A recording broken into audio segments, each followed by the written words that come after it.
So one of the famous phrases that's used by current contemporary Zen practitioners in our tradition is Shikantaza, which supposedly in Japanese means just sitting. And when I ask people what their practice is, or when people tell others what their practice is, they say, "Well, I do Shikantaza." Okay, I can say that all during my years of sitting Zen and doing Zazen, and even when I was studying with Roshi Kennedy, the word was never used. And I believe, and I could be wrong on this, that it's only used in Dogen's writings. This Dogen, for the new people, is the one who introduced Zen meditation into Japan in the 13th century from China. A particular style of Buddhist meditation, which is Zen, Shan in Chinese. In his major work, it's called the Shobogenzo.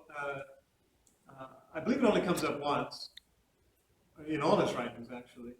And Buddhist scholars, I always smile when I say Buddhist scholars, it seems like contradiction. It's all about practice. The same way theologian in the ancient Christian world meant someone who experienced God, not someone who got a degree at a university. Anyway, they debate over what he really meant by it, and etc. So maybe we can look a little bit about what it might mean, or could mean, or should mean, because it could well describe our practice, just sitting. Maybe historically what they meant, in part, was that it wasn't in the Soto school, or more our tradition, as opposed to the Rinzai school.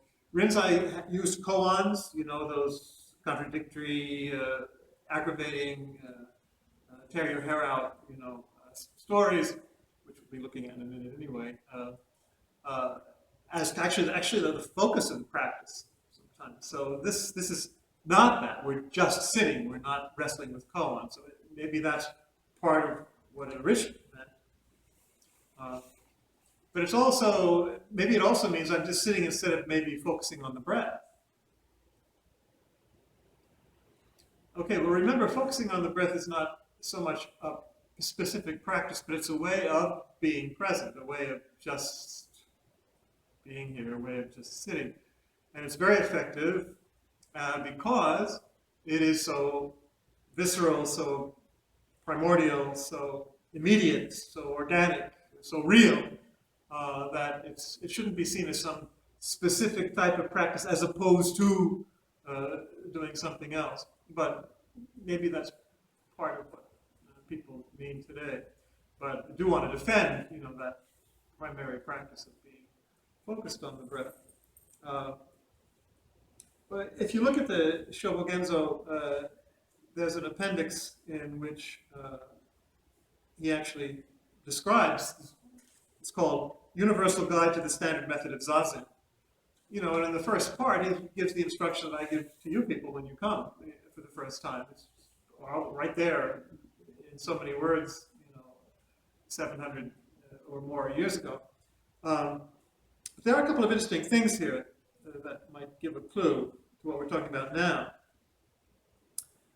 He says, this sitting in Zazen is not learning Zen concentration.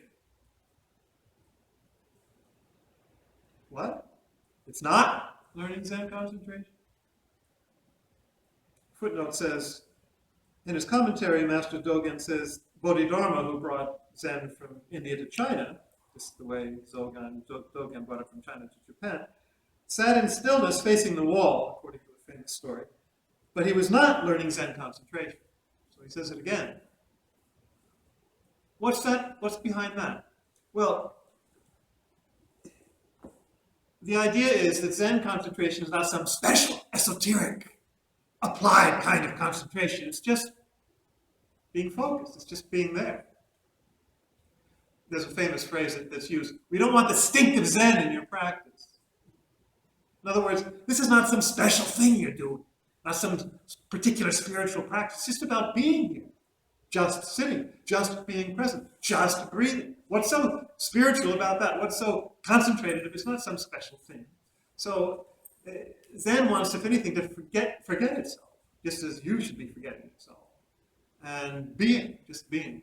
So seems to be the point of what he's saying there. And in that sense, yes, we're just sitting. We're not doing zazen. We're just sitting the way anybody else in the world for all through time sits, except that we're trying actually to sit instead of get lost in something else.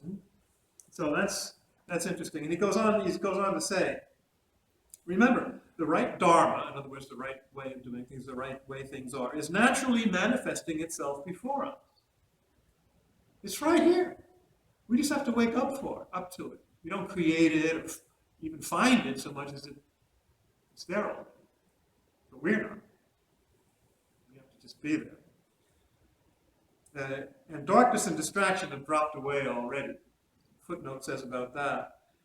Darkness and distraction are examples of unnatural, imbalanced conditions of body and mind. So part of what keeps us from being present is what Thomas Keating, for example, calls the unloading of the unconscious. All this stuff, unbalanced conditions of body and mind, unnatural. In other words, all the emotional stuff and the complexes and the traumas and the addictions and all the stuff that kills. Yes, that does get in the way.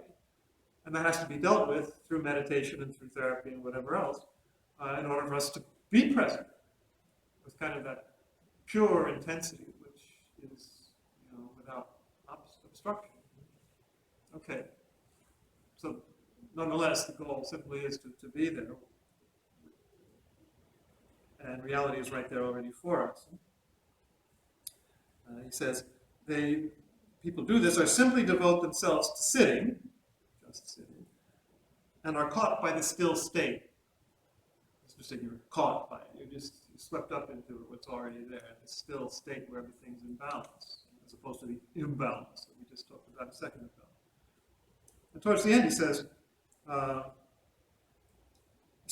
we should revere people who are beyond study and without intention. This isn't a matter of study, as I said, and there's that Zen concentration again. We're beyond intent. We're not trying to do or attain anything. We're just being. Harder than it seems, but that's the point. We're not doing something esoteric or special. We're just waking up to our ordinary life. If you practice the state like this means the suchness, as things are. If you practice the state like this for a long time, you will surely become a state like this itself. Exactly. You'll become reality. It's just what it is, as it is, as it is. And the last sentence is, the treasure house will open naturally. And you'll be free to receive and to use its contents as you like. That's what we're trying to do. Well, no, we're not trying to do. We're just trying to be there. As it, not so much with it. So get with it. So it's artificiality, and there's one of the koans, here we go into the koans, excuse me for that, about the artificiality, the possible artificiality of practice, and this maybe the beginners, you feel like, what are those gongs and bells and bows and all this stuff? And one of the koans actually is, the master said, look, this world is vast and wide.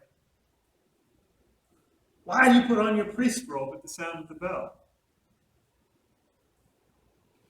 So that's part of what we're getting at here. Why indeed do we? If we're trying just to be natural. What's all this stuff with priest robes and bells now? All right, well, maybe you can begin to answer this yourself. These things are, in a sense, artificial, but they're meant as ways of helping us to focus, of guiding our behavior and our attitudes so that we can. And they're helps to help us to focus, so that we can do it anywhere, anytime. So, just like any ritual is an aid to concentration on the mystery, so that you can live the mystery always. So that's the primary answer to the question of why the bell and the gong and all that. They're meant to be aids. But the commentary, by the way, on this Bumonkan, which is the most accessible collection of koans, the Gateless Barrier, translated here by Shibayama, who was an early 20th century Japanese master. It's very good. Brings us to a couple of other things here. Just sitting has this notion that whatever you do, the simplest activity, the simplest focus, whether it's the breath or the sitting or whatever it might be, you might be listening. I've heard people speak this way. I was sitting there, I heard a bird chirping, I heard a car in the street. You're just being present to what is. That kind of focus is interesting. And he says, Shibayama, one may be enlightened by just hearing a sound, or just by seeing something. Like Master Kyogen, he says, who was enlightened when he heard a stone striking a bamboo. And he was enlightened. Whatever that means. I mean, he was fully present, he fully woke up. We'll see some of the ways that's described in a second. Or you can be awakened to your true self by seeing a form, as Master Rei-Yun did when, after many years, he broke through the barrier of great doubt when he saw peach blossoms.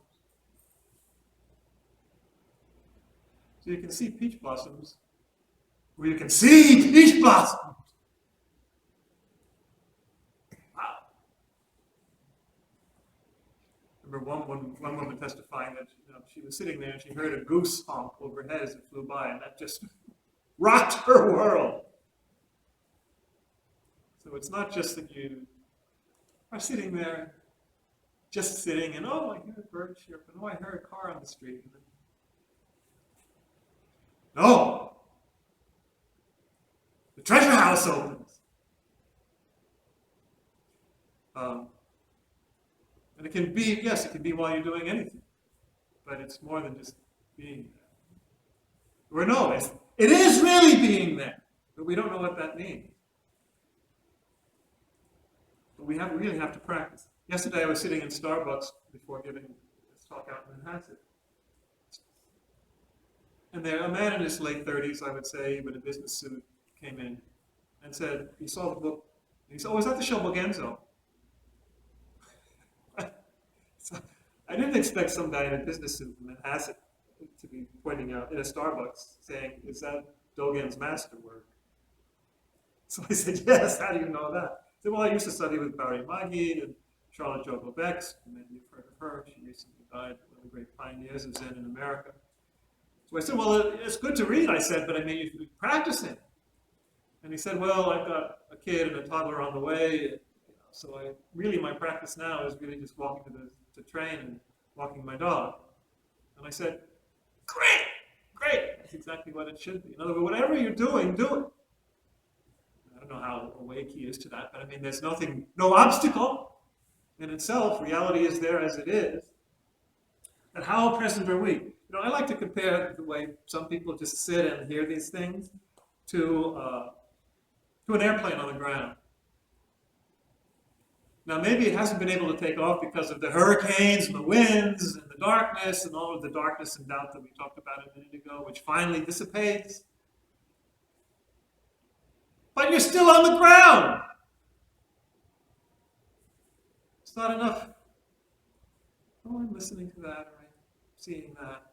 It has to totally get you, transform you. So that's why, for example, I love the phrase that comes up here and elsewhere when it says,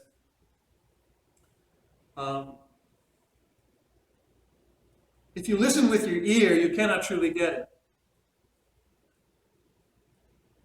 When you hear with your eye,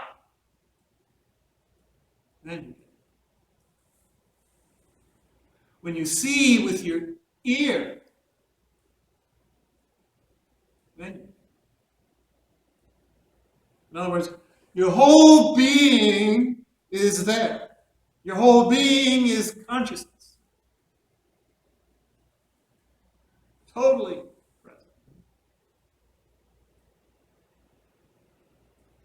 And in fact, as this very next koan after that says, in the commentary, if you take up a flower, you yourself are the flower. If If you see a mountain, you yourself are the mountain. If you look at a pillar, you are the pillar through and through. Whatever you see, whatever you hear, wherever you go, no mind, the ego's gone. The mind is gone. No mind works in oneness and suchness. The state such as it is, we just talked about. In suchness, tathagata, and suchness and oneness. Oneness and suchness. You disappear in there. You're it, the flower, whatever it is. And the flower itself is everything. All of reality.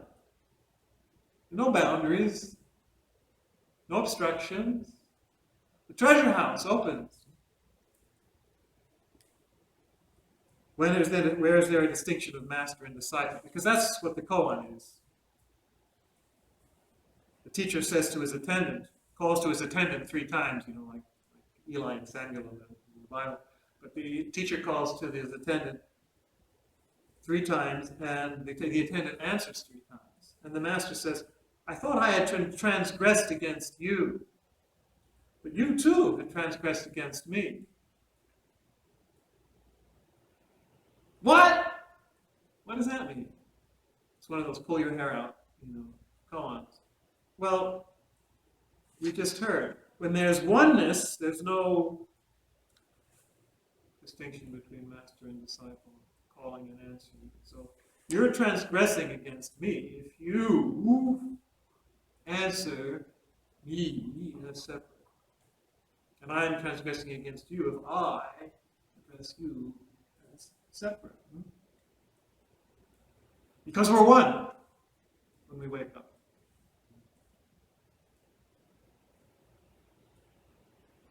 So, Dogen put it this way, to again quote him.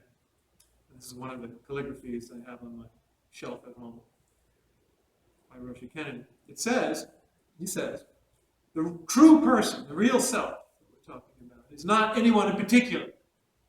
You will be your master or disciple. It's like the boundless, limitless blue sky is everyone, everywhere.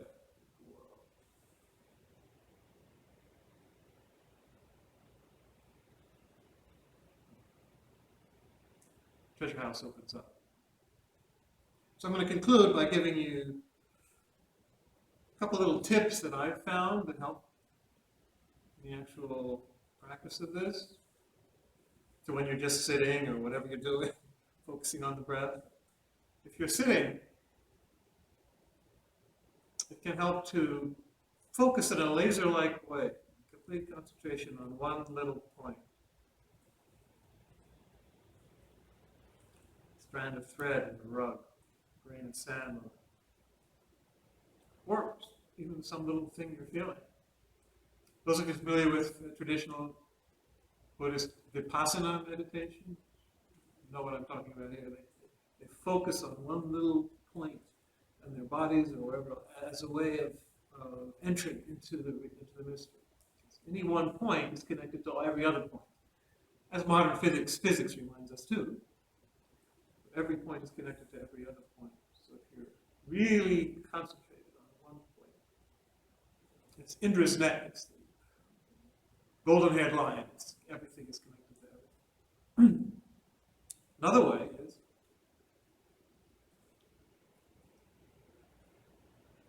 letting the bottom fall out of your being. That's an image which the Zen masters like to use, like your being is a lacquer bucket and the bottom falls out. So you can Jesus calls it blessed the poor in spirit. Just let the bottom fall out. And then if you're nothing, if you're empty, then you're everything. Just like God. I like to consider our reality as concave. The energy comes from the nothingness, from the hollowness, the emptiness. That's the way the Trinity works. The way the Big Bang works. The way Christ emptying himself works. So you try it. Let the bottom fall out. Maybe easier said than done since we're so full of so much. But that's one of the methods. So just sitting is great. if you really are. Sitting! You are it. It is you. Because you have disappeared.